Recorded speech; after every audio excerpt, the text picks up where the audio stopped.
Welcome to the Box Score Sports Podcast.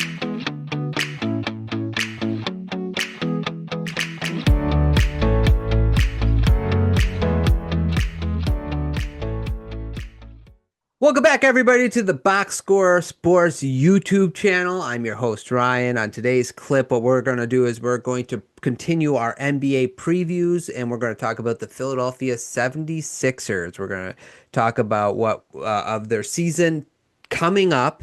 Let us know your thoughts in the comments down below. Give us what you think is going to happen, some predictions, some concerns. I'm sure there's a lot of those. If you want to know us what we thought about their offseason, we have a video already out. You can go check that out. It'll be at the end of this podcast. This clip. So, Clint, why don't we go ahead and talk about their season? So last year they finished 24-58.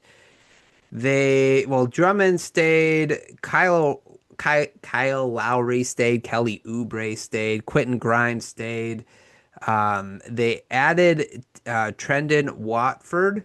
They drafted VJ Edgecombe, and the only one I feel like that they really lost was Yabusele. That was like a difference maker.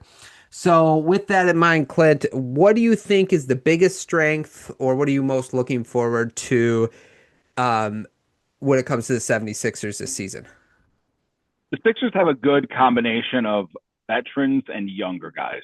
Mm-hmm. And by veteran, I mean, Paul George is long in the tooth. Yes. But I do like, I'm, as a Bucks fan, not a big Sixers guy. Right. But being objective, I do like Quentin Grimes. Mm-hmm. I'm really excited to see VJ Edgecombe. Mm-hmm. And I think the strength for me, or I would say that the strength is hard because we're going to talk about injuries and that.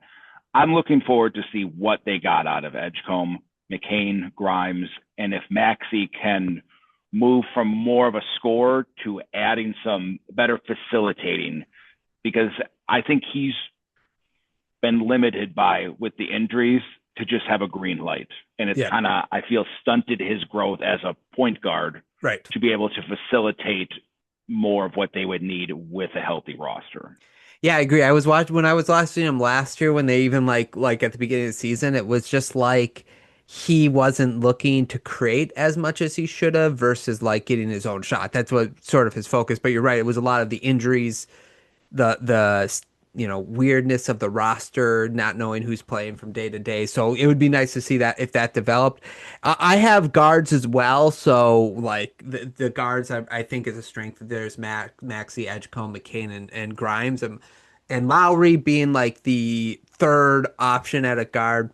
He'll give you something once a month that you're going to be super excited about. I think like that's the type of player he's going to be, or once every 2 weeks or something like that. But I also have to me, if healthy, which we'll talk about, but this is like a top 5 roster in the East right now with all the injuries and stuff. I think if Embiid's healthy, if George is healthy, this can be like a top 5 roster in the East. And I don't think that's wild to say. You can tell me if it's wild, but I don't think it's wild because Embiid's still, if healthy, one of the top 5 players in the league, top 7, 10, whatever, wherever you want to put them. And then George is still a quality player and so on and so on. So anyway, so that I think is a strength of theirs. If they're healthy, they have one of the deeper rosters in the Eastern Conference. Yeah, it definitely is. Like, when you look at it, you're like, okay, if you start Edgecombe, okay, he's a little raw. But if you have your projected starters, there's good players there that, again, we always have to hashtag health when it comes to the Sixers, that you would be like, especially in this Eastern Conference, not be like, is this team going to make the playoffs? Yeah. But again, there's a lot of ifs here. Yeah, correct. And let's go ahead and get into their weaknesses. What is your biggest weakness for the 76ers, or the thing you're least looking forward to? So, I mean, injuries is obviously one. The one I'm just going to focus on is just assume Paul George gets to health relatively soon in the season. I just worry about him playing the 4. I have that down too. Okay, just go ahead. That's what Yabusele was great for them. His shot really came along.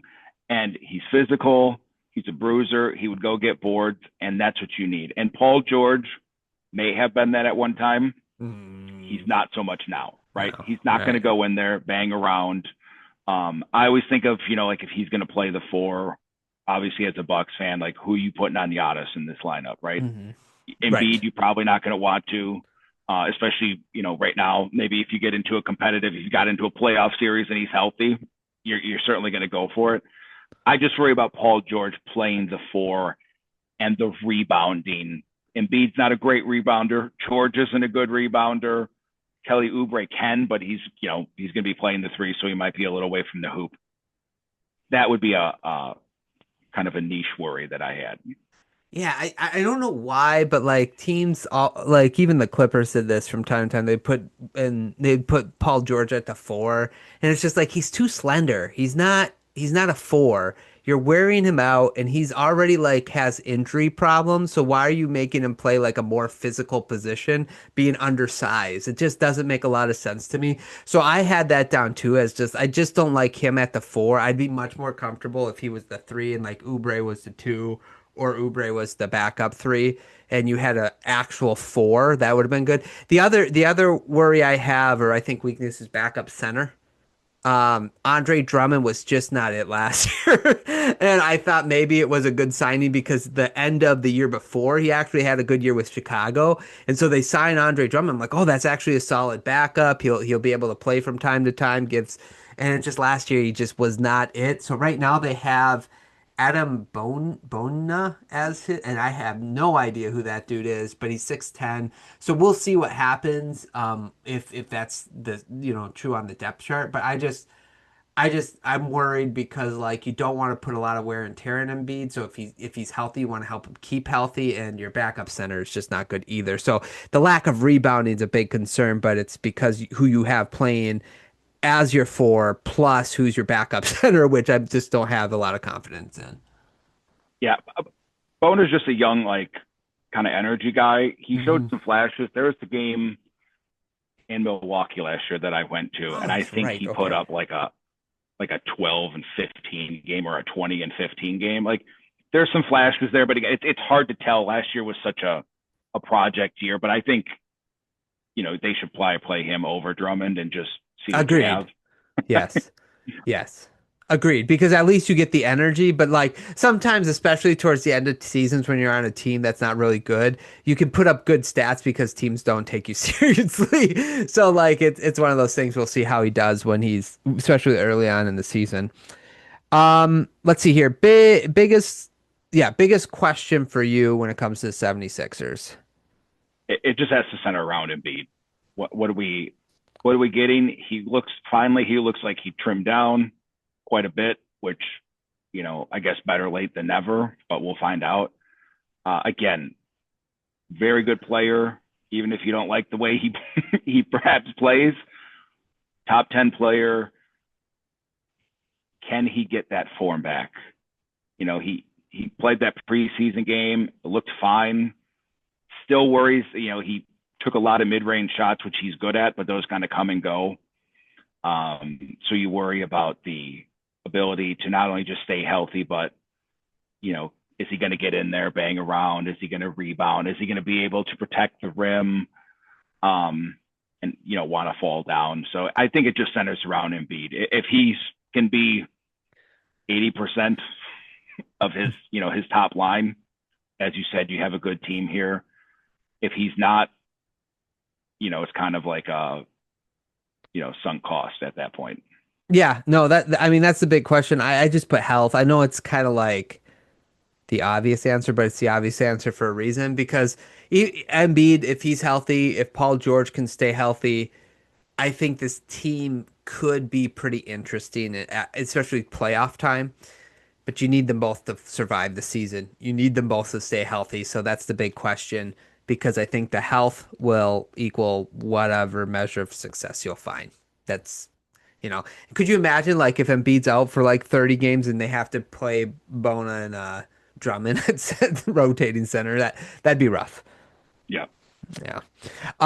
Let's see here. Success. What would be success for you for the 76ers?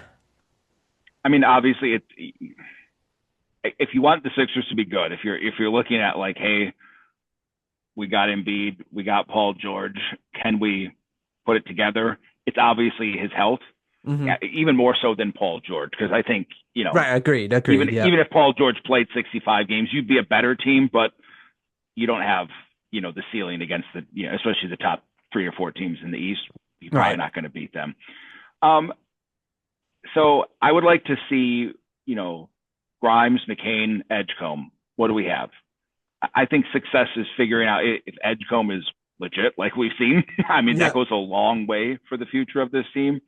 Or Grimes and McCain, the flashes that they shown, can they continue that? Because that would make, again, a lethal, guard, shooting guard, backup guys that you could play and really space the floors and such. Yeah, totally agree. That's a really good one. I like that one a lot. I put just like a legitimate title run.